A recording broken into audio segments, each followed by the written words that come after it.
Hi అండి. ఎలా ఉన్నారు? అందరూ బాగున్నారా? నేను కూడా చాలా బాగున్నానండి. Shrimati Padmavathi vlogs YouTube channel subscribers అందరికీ నా ధన్యవాదాలండి. నా వీడియో కానీ ఫస్ట్ టైం చూసినట్లయితే please like, share and subscribe చేయండి. వీడియోలోకి అయితే వెళ్ళిపోదాము. ఎప్పుడైనా సరే పూరీలు, చపాతీలు చేసుకునేటప్పుడు ఈ కూరనైతే ఒకసారి ట్రై చేయండి. చాలా టేస్టీగా ఉంటుంది.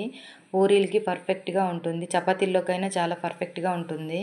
మీకు కావాల్సినవి పచ్చిమిర్చి, ఆలు, టమాటా, క్యారెట్, ఉల్లిపాయలు అన్నీ కొంచెం కొంచెంగా తీసుకున్నాను. స్టవ్ మీద కుక్కర్ గిన్నె పెట్టుకొని దానిలో ఆయిల్ వేసుకొని కొంచెం జీలకర్ర, ఆవాలు వేసుకున్నాను. అవి కొంచెం ఫ్రై అయ్యాక కొంచెం పచ్చిమిర్చి ముక్కలు వేసుకున్నాను.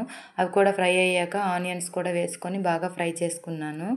ఆ తర్వాత అవి కొంచెం దోరగా వేగాక కరివేపాకు కొంచెం తీసుకొని అది కూడా అందులో వేసుకొని ఫ్రై చేసుకున్నాను అనమాట. అది కూడా బాగా ఫ్రై అయ్యాక కొంచెం అల్లం వెల్లుల్లి పేస్ట్ని కూడా వేసుకొని బాగా ఫ్రై చేశాను. ఆ తర్వాత ముందుగా మనం కట్ చేసి పెట్టుకున్న ఆలుగడ్డ ముక్కలను వేసుకొని అది కూడా బాగా ఫ్రై చేసుకొని ఆ తర్వాత క్యారెట్ ముక్కలను కూడా వేసుకొని అవి కూడా ఫ్రై చేసి ఆ తర్వాత టమాటా ముక్కలను కూడా వేసేసి అవి కూడా బాగా ఫ్రై అయ్యాక గడ్డుప్పు, పసుపు వేసుకున్నాను అనమాట. అది కూడా బాగా ఫ్రై చేసుకొని బాగా కలిపి ఆలు, క్యారెట్ మెత్తపడేంత వరకు మూత అయితే పెట్టుకోవాలన్నమాట. 2 నిమిషాలు. అందుకని నేను మూత పెట్టుకున్నాను. 2 నిమిషాల తర్వాత మూత తీసి కారము, గరం మసాలా అయితే వేసేసుకుని బాగా కలుపుకున్నాను అనమాట. ఎప్పుడైనా సరే ఈ కూర చేసుకునేటప్పుడు కుక్కర్లోనే పెట్టుకుంటే చాలా టేస్టీగా ఉంటుందన్నమాట కూర.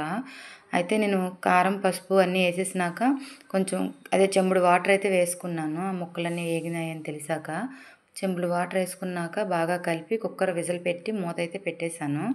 కుక్కర్ 3 విజిల్స్ వచ్చేంత వరకు చూసుకోవాలి. తర్వాత శనగపిండిని తీసుకొని ఒక గిన్నెలో ఒక 4 స్పూన్ల వరకు వేసుకున్నాను. మనకి కొంచెం ఎక్స్ట్రా కావాలనుకుంటే ఇంకొంచెం ఎక్స్ట్రా వేసుకోవచ్చు. నాకు 4, 5 స్పూన్లు సరిపోతాయని నేను 4 స్పూన్లే తీసుకున్నాను. అందులోనే కొంచెం వాటర్ వేసుకొని ఉండలు లేకుండా మంచిగా కలుపుకోవాలి. అంటే చిన్న చిన్న ఉండల్లాగా అయిపోతాయి. అలా లేకుండా నీట్గా మంచిగా కలిపేసుకోవాలి. కలుపుకున్నాక కుక్కర్ విజిల్స్ వచ్చిన తర్వాత చల్లారినాక మూత తీసి నేను ముందుగా వాటర్లో కలిపి పెట్టుకుని శనగపిండిని ఇందులో వేసేసాను.